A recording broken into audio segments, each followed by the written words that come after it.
জামাতের আমিরের বিধ্বংসীমূলক কথায় সারা নেট দুনিয়া তার সমালোচনায় উঠে পড়ে লেগেছে এবং সেই সাথে এই কথা নিয়ে আন্দোলনও হয়েছে। তাহলে চলুন আজকে সম্পূর্ণ জানাবো আপনাদেরকে এই ভিডিওতে। বাংলাদেশে জামাতে ইসলামের আমির শফিকুর রহমান আল জাজিরার সঙ্গে এক সাক্ষাৎকারে জানিয়েছেন, এখন একজন নারী তার দলের প্রধান হতে পারবে না।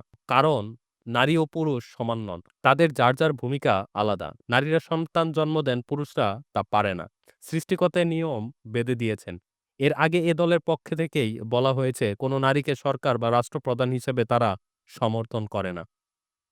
একথা ভেঙে দেখলে মোদ্দা অর্থ দাঁড়ায়, তা হলো নারী পুরুষ কখনোই সমকক্ষ নয়। পুরুষ যা পারে নারীরা তা পারে না। পুরুষ হবেন দলের নেতা, দেশের নেতা।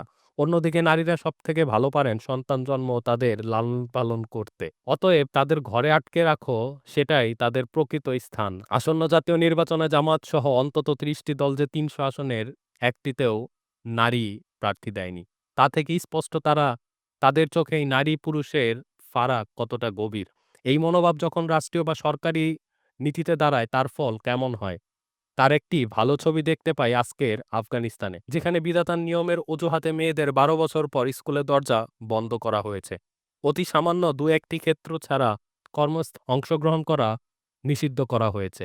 রাস্তায় একা চলাচল বন্ধ করা হয়েছে, এমনকি জোরে কথা বললেও শাস্তিযোগ্য অপরাধ বলে নির্ধারিত করা হয়েছে। তাই যদি হয়, তাহলে যখন আল্ট্রাসোনোগ্রাফি করা হয় একটা মহিলার, তখন কেন মহিলা ডাক্তার খোঁজা হয়? বাংলাদেশের প্রেক্ষাপট ধরলেও অনেক ক্ষেত্রেই মেয়েদেরকে প্রেফার করা হয় এবং আমরা জনসাধারণ মানুষ কিছু কিছু ক্ষেত্রে গেলেও মেয়েদেরকেই বেশি প্রেফার করি। যখন আপনার বোন বা আপনার পরিবারের কোনো নারীর কোনো সমস্যা হয়, সেই সমস্যার সমাধানের জন্য কিন্তু আমরা একজন নারীকেই খুঁজি।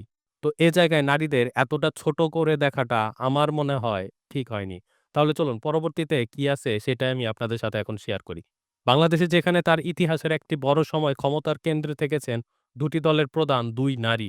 নারী দলীয় প্রধান বা সরকার প্রধান হতে পারবে না, এ কথা শুধু হাস্যকরী নয়, খুবই সেকেলে। এই দুই নারী প্রধান শুধু দাপিয়ে দেশ শাসন করেছেন তা নয়। অনেক পুরুষ সহকর্মীরা তাদের সঙ্গে কথা বলার আগে ছাড়যুগ করে সম্ভাষণ করতেন। একসময় নারী পুরুষ সমকক্ষ ছিল না, অনেক ক্ষেত্রে এখনো নয়। তার কারণ মেয়েদের সমকক্ষ দেওয়া হয় না। শাসন ও অনুশাসন দুটোই পুরুষের হাতে। অবস্থাটা একদম বদলে যায় যদি মেয়েদের ঘর থেকে বেরিয়ে আসার সুযোগ দেওয়া হয়, অথবা যদি পুরুষের সঙ্গে সমান তালে প্রতিযোগিতার পথটা কিছুটা সমতল করা হয়। সে সুযোগ পেয়েছে বলেই বাংলাদেশের মেয়েরা এখন ফুটবলে শিরোপা জিতেছে, হিমালয়ের শৃঙ্গে বাংলাদেশের জাতীয় পতাকা বহন করেছে। দেশের নারী পুলিশ সদস্যরা হাইতির মতো যুদ্ধবিধ্বস্ত দেশে যোগ্যতার সঙ্গে শান্তি রক্ষার দায়িত্ব পালন করেছে। মেয়েদের সামনে অনেক বাধা, অনেক দেয়াল। সে দেয়াল ভেঙে বাইরে বেরোতে পারলেই মেয়েরা কেমন ফল দেখাতে পারেন তার এক চমৎকার উদাহরণ শিক্ষাক্ষেত্রে মেয়েদের সাফল্য।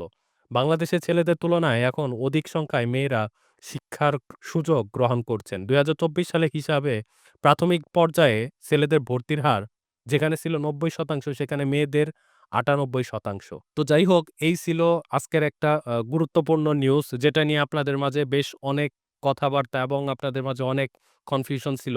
সেই কনফিউশন গুলোই দূর করার চেষ্টা করেছি। বর্তমানে জামাত যে উস্কানিমূলক কথা বলেছেন সেটা নিয়ে সকল শ্রেণীর মানুষই তুমুল সমালোচনায় মেতে উঠেছেন। কারণ যেখানে নারী এবং পুরুষ মিলে এই দেশটাকে সমানভাবে এগিয়ে নিয়ে যাচ্ছে কোনো ভেদাভেদ ছাড়া, সে জায়গায় গত ১.৫ থেকে ২ বছরের মাঝে নারীদের তুমুলভাবে ছোট থেকে ছোট করা হচ্ছে এবং হেয় প্রতিপন্ন করা হচ্ছে। তা আপনাদের কাছে কি মনে হয়? আপনার মূল্যবান মতামতটি অবশ্যই কমেন্ট বক্সে জানাতে ভুলবেন না।